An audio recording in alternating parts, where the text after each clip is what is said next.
Good morning, Europe. Thank you so much for joining us on the program. Let's get you up to speed with the headlines this Wednesday, June 8th. Ukrainian President Volodymyr Zelensky says victory must be won on the battlefield as Russia claims to have seized control of 97% of one of Donbass's provinces. Could Turkey help unlock Ukraine's grain reserves? Russian Foreign Minister Sergei Lavrov heads to Ankara as Turkish officials hope to unlock Ukraine's ports. And will language exchanges to and from the UK become a thing of the past? We take a look at Brexit constraints pushing school trips to alternative English-speaking countries.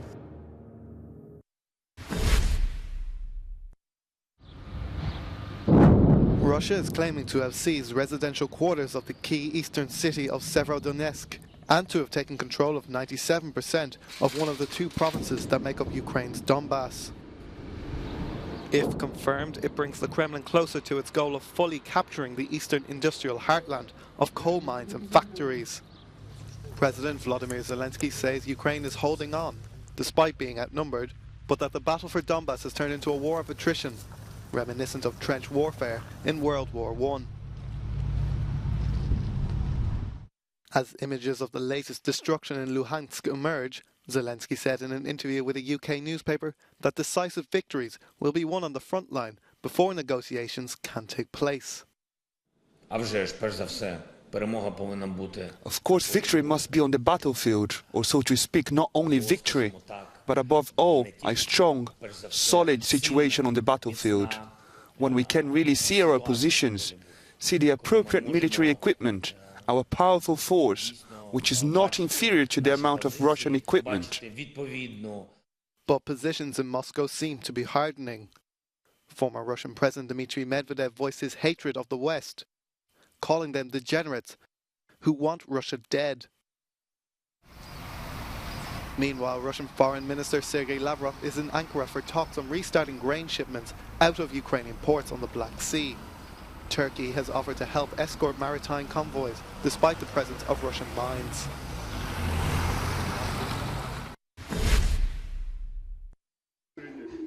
Russian opposition leader Alexei Navalny has had his appeal rejected by a Russian court over a decision to label him an extremist and terrorist.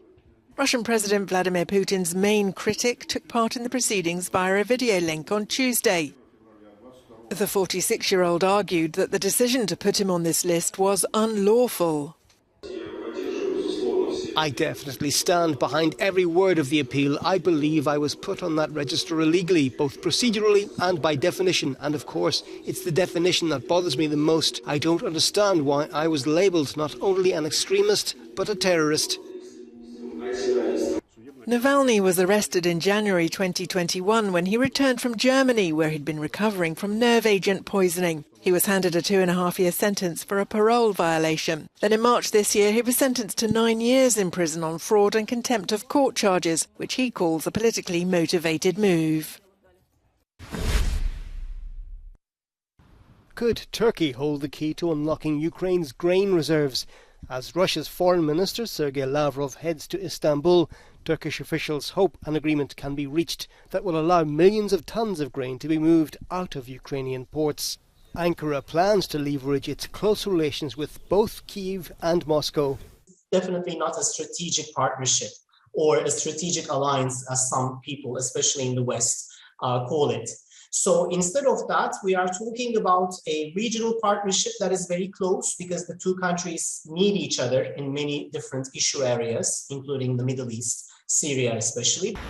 Turkey neighbours Ukraine and Russia in the Black Sea and has agreed to take on a role with an observation mechanism if a deal on Ukraine's grain is reached.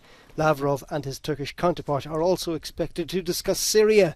Ankara needs Moscow's approval to maintain its presence in the north of the country, where it plans to launch a new offensive against Kurdish militants. Addressing global food security is the very aim of the online summit that is taking place today, that has been organized by Italy's Foreign Ministry with the support of the Food and Agriculture Organization of the United Nations. 24 ministers of several countries and other international organizations will be taking part in the event that is co-chaired by Turkey, Lebanon and Germany. Now, the purpose of the summit, and that's why it has been called by Italy, is to assess the impact of the global food crisis in the Mediterranean area, where several countries are much more exposed to that crisis. The Food and Agriculture Organization of the United Nations, according to its deputy director, as reported in the Italian media, is set to propose a global action plan that is worth 9 billion euros to help poorer countries deal with the impact of such crisis. The majority of the wheat, in fact, that is sold in Africa comes from Ukraine and Russia, and wheat prices have already increased there. And the timing could not be worse, given that the UN recently warned that around 13 million people are facing hunger as a result of a persistent drought. Now, as we know, diplomatic efforts are currently underway, and pressure has been building up for an international agreement on a rescue mission for Ukraine's grain that is very much needed around the world. Giorgio Orlando, Euronews in Rome. Many of us take it for granted that when we eat our favorite food, we won't get sick afterwards. But an estimated 420,000 people die every year of foodborne illnesses, and 1/3 of those are children under the age of 5. The UN's World Food Safety Day aims to address the issue and encourage dialogue so that everyone around the world can eat food safely. Well, for more, we can bring in Simone Moraes-Razel, a scientist with the World Health Organization. Thank you so much for joining us on the program today. So this year is the 3rd edition of the World Food Safety Day. Why do we need a special day dedicated to this issue in particular? Normally, when we have a World Day for something, these are topics that need attention. Nowadays, we have a calculated burden of foodborne diseases. We have an estimation that 1 in 10 people are affected by foodborne diseases annually. The magnitude of the public health burden due to foodborne diseases is comparable to malaria or HIV/AIDS. And this is believed to be only the tip of the iceberg.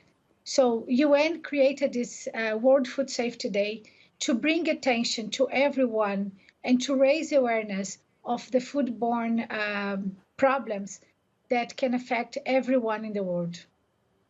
So which countries are most affected by food safety issues? The burden of foodborne diseases can affect all countries, but the low and middle income countries are more affected. They have people that are more vulnerable, and they are more exposed to foodborne diseases. This can be because of their food control systems are not strong enough to detect and prevent foodborne diseases, but also because of the lack of infrastructure that can, for example, cause contamination of food and water that is used to food processing or to wash or to irrigation. So that can affect more, and that can cause more contamination to people. And especially the most vulnerable are the ones in low and middle income countries. So finally, what can people at home do to make sure that the food they're eating is safe? Yeah, this is a very good question. There are 5 measures that everyone can take at home. There are the 5 keys for safer food. The first one is to keep clean. The second is to separate raw and cooked products. The third one is to cook truly. The fourth one is to keep food at safe temperature. And the 5th one is to use safe water and raw materials.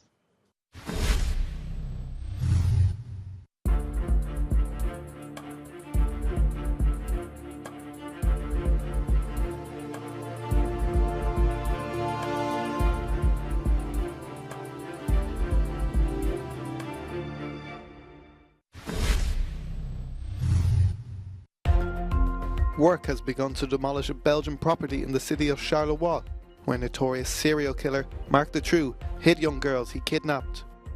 The so-called House of Horror is where Dutroux was arrested in August 1996 after a 14-year-old girl went missing. She was found alive cowering in the basement along with a girl of 12. Two 8-year-old girls were later found starved to death in a second Dutroux residence.